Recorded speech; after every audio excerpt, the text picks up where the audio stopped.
Hello friends, welcome back to my channel. आज आमे पास्तार गोटे मजादार रेसिपी बनैबा। पास्ता पिला मानकु बहुत पसंद होता है। आपण माने एहाकु ब्रेकफास्ट रे किंबा स्नैक्स रे करी खाई परिबे। एहा बनैबा बहुत सहज एवं स्वादिष्ट मध्य होता है। चलंतु डेरी न करी देखिबा एहार प्रस्तुति। प्रथमे मु गैस रे गोटे पैन बसैकी सेथिरे किछि पानी नै जाउची पास्ता को बॉयल करिया पई।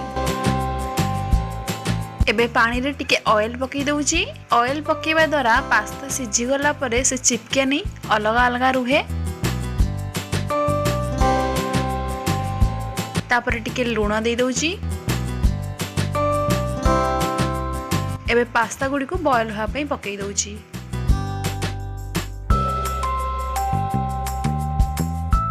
एबे मु गैस रो फ्लेम को हाई करी पास्ता को बॉयल होआ पई छाडी दउची।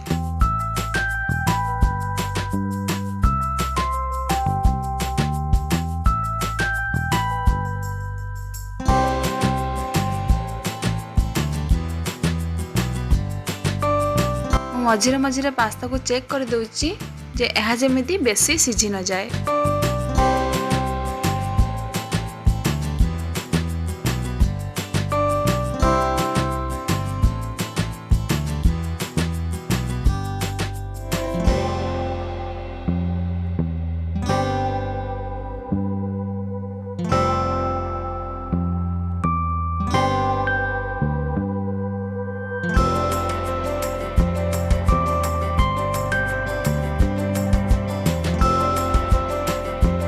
एबे मो पास्ता ठीक से सिझी गलानी। एबे मु से पास्ता रो पानी को अलगा करी गोटे छंका रे छांकी देबी।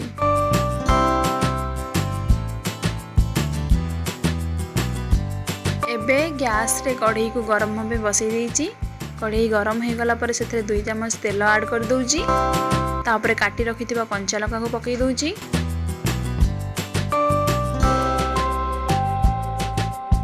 एवं काटी रखिथिबा कैप्सिकम को मध्य ऐड कर दउची। गोटे गाजर को धोई कि ताको ग्रेट कर देथिली। एबे सेही ग्रेटेड गाजर को पकई दउची।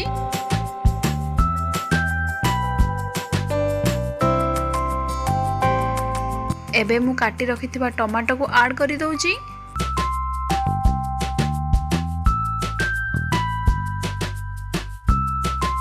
एबे मु स्वाद अनुसार लूण पकई कि ढांकी दउची सिझिबा पई।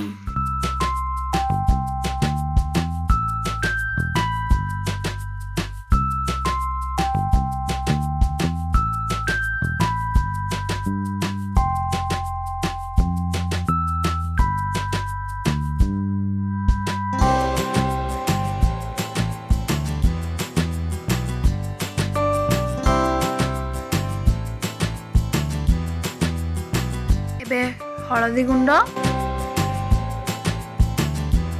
करी पाउडर,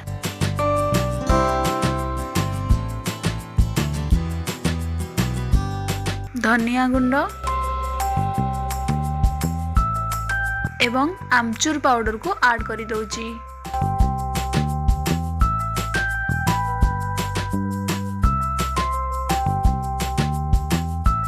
वर्तमान मु गोटे स्पून डार्क सोया सॉस दउची।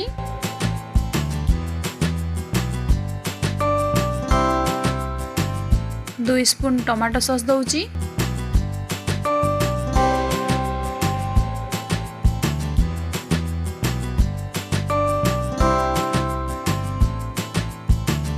एबे टिके पानी देई ताको भलो भाबरे गोळेई दउची।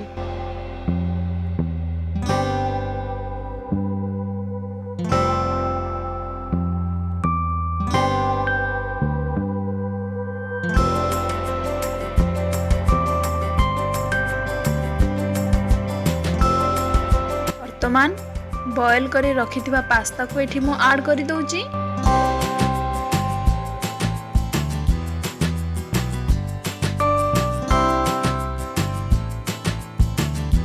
एबे मु 1 स्पून मायोनीज को ऐड करी दउची।